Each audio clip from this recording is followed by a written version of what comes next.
नाज़रीन, अनस कलेक्शन में हम एक नई वीडियो के साथ आपकी खिदमत में हाजिर हैं। आज की इस वीडियो में हम आपको दुनिया के 5 ऐसे लैंडलॉर्ड्स के बारे में बताएंगे जो अपनी गवर्नमेंट के सामने नहीं झुके और किसी भी कीमत पर अपना घर बेचने पर रज़ामंद ना हुए।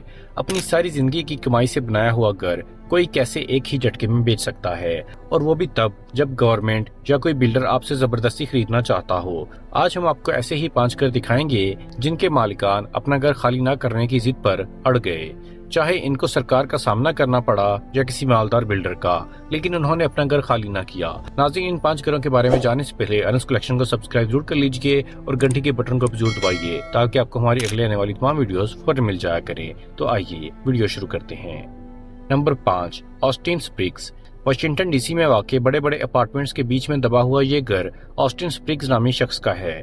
1980 में जब इस जगह पर बिल्डिंग्स बनने का आगाज हुआ तो कई लैंडलॉर्ड्स ने बिल्डर्स को अपनी जमीन या घर बेच दिया, लेकिन ऑस्टिन स्प्रिग्स ने बेचने से साफ इनकार कर दिया। ऑस्टिन का मानना था कि बिल्डर्स इसकी जगह की सही कीमत नहीं लगा रहे। ऑस्टिन को इस जगह की $3 मिलियन तक की ऑफर की गई, लेकिन वो फिर भी राजी न हुआ। जब ऑस्टिन को उसकी मुंह मांगी कीमत ना मिली तो उसने इस जगह पर पिज्जा शॉप खोलने का प्लान बनाया, लेकिन हुआ कुछ यूं कि ऑस्टिन बैंक का कर्जदार हो गया और इसको अपना ये घर आधी से भी कम कीमत पर बेचना पड़ गया। ऑस्टिन ने एक बिल्डर को ये घर $7,50,000 में बेच दिया।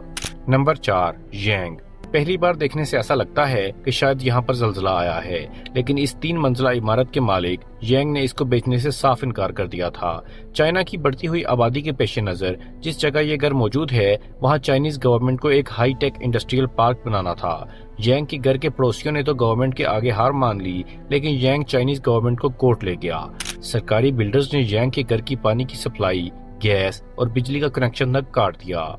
यांग को पानी भरने 1 किलोमीटर दूर जाना पड़ता था और रात को मोमबत्ती की रोशनी में गुजारा करना पड़ता, लेकिन आखिरकार 2 साल केस लड़ने के बाद कोर्ट ने यांग के हक में फैसला दे दिया। Number 3, Edith Masefield house. Washington में एक छोटा शहर है जिसका नाम है सियाटल। वहाँ मौजूद एक शॉपिंग मॉल जिसमें एक अजीबोगरीब सा सुराख नजर आता है, लेकिन करीब जाकर देखें तो पता चलता है कि ये मॉल एक छोटे से घर के इर्द गिर्द बना हुआ है। ये बात है 2006 की। हुआ कुछ यूं था कि इस घर में एक 84 साल की खातून अकेली रहती थी जिसका नाम था मेसफील्ड।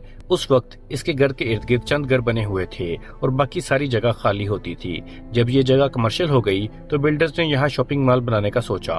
उन्होंने बाकी तमाम घरों के मालिकान को तो काबू कर लिया, लेकिन ये खातून यहाँ से हटने का नाम तक नहीं ले रही थी। हत्ता कि मेसफील्ड ने $1 मिलियन की पेश की कीमत भी ठुकरा दी। उसके बाद बिल्डर्स ने बूढ़ी खातून को मजीद तंग नहीं किया और इसके इर्द गिर्द शॉपिंग मॉल तामीर कर दिया, लेकिन 2 ही साल बाद मेसफील्ड गुजर गई। उसकी वसीयत खोली गई तो उसमें लिखा था कि मेरा ये घर बिल्डर को गिफ्ट कर दिया जाए, क्योंकि उसने मेरे घर पर कब्जा नहीं किया और ना ही वहाँ शॉपिंग मॉल खड़ा किया। और उसके बाद आज भी बिल्डर वो घर मेंटेन करता है, बल्कि ये मेसफील्ड हाउस इतना फेमस हो चुका है कि अब लोग इसके साथ सेल्फीज लेने आते हैं। नंबर 2, लो बाउजिन। एक बिल्डिंग का टूटा हुआ हिस्सा एक नए रोड के बीच में खड़ा गाड़ियों का रास्ता रोक रहा है।